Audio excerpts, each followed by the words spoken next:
আসসালামু আলাইকুম। কে কেমন আছেন সবাই? আশা করি ভালো আছেন, আমিও ভালো আছি। যেসব আপুরা দর্জির কাজ করেন এবং বিজনেস করেন, আশা করি তারা তাদের কাজে আবার ফিরে এসেছেন। আমিও যেমন ঈদের পর আমার কাজ শেষ, এখন ঈদের পর নিজের কাজ নিয়ে চলে আসলাম। ঈদ তো প্রায় শেষই। তো কাস্টমার আমাকে একটা ড্রেস দিয়েছে এটা মেক করার জন্য। তো তার বাসায় যখন যাই এই কৌটাটা আমি পাই, তো কৌটাটা আমি নিয়ে আসি, কারণ আমার কৌটাটা খুবই প্রয়োজন ছিল। এটা দিয়ে অনেক কিছু করা যাবে। তো এই ড্রেসটা কাস্টমারকে একজন গিফট করেছে। তো সে বলল যে যেহেতু ঈদের পরে অফিস খুলে যাবে, তো যেহেতু তার ম্যাডাম এটা তাকে গিফট করছে, অবশ্যই এটা পরে না গেলে ম্যাডাম মনে করবে যে ড্রেসটা তার পছন্দ হয় না। কিন্তু ড্রেসটা কিন্তু মাশাআল্লাহ দিল্লাহ অনেক সুন্দর। তো আমাকে বললো, আপু তুমি এটা একটু তাড়াতাড়ি মেক করে দিবে। আমি বললাম যে ওকে ঠিক আছে, কারণ ছুটি শেষ হওয়ার আগে আগে দিয়ে দিব। তো কোনো কারণবশত আমি তাকে এটা দিতে পারি নাই, কারণ সে যখন আমার কাছে এটা চায় তখন আমি বাসায় ছিলাম না, আর সেও ছিল না। তাই আমি আমার কাজে আবার ফিরে আসলাম। আপনারা কে কে আপনাদের কাজে ফিরে আসছেন অবশ্যই কমেন্ট করে জানাবেন। তো এখন আমার একটু কাজের চাপও আছে, আবার নতুন একটা কাজ শুরু করব। সেটা দুইজন আপুকে আমি টেইলারের কাজ শেখাবো।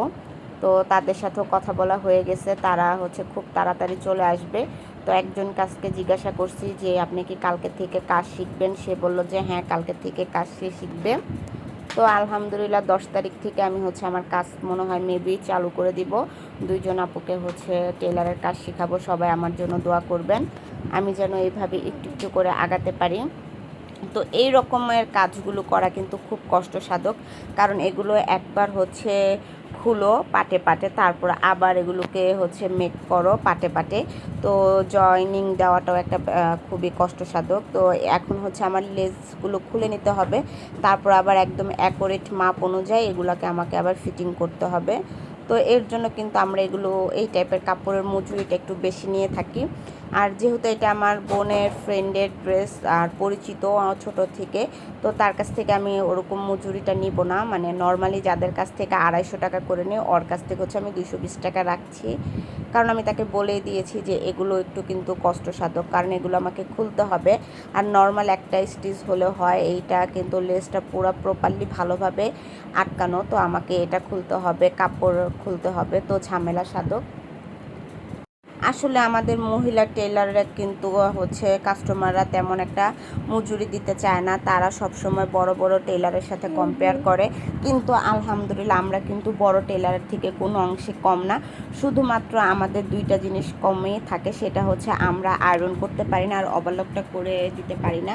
কারণ আমাদের কাছে ওভারলক মেশিনটা নাই, আয়রনের খরচটা অনেক বেশি, যার কারণে আমরা 200 থেকে 250 টাকা করে মজুরি রাখি। টেইলারে কিন্তু এই ড্রেসের মজুরি 450 টাকা করে রাখবে। তো শুধুমাত্র একটু ওভারলক এবং আয়রনের জন্য তারা কিন্তু অর্ধেকটা দামই বেশি রাখে।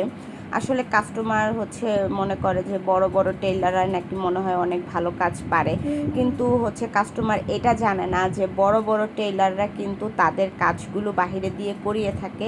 তারা জাস্ট ড্রেসটা কাটিং করে মেজারমেন্টটা দিয়ে দেয়, ডিজাইনটা ওনারা কাগজে ড্র করে দেয়, তারপর তারা সেগুলো কিন্তু মহিলা টেলারদের কাছে দিয়ে থাকে।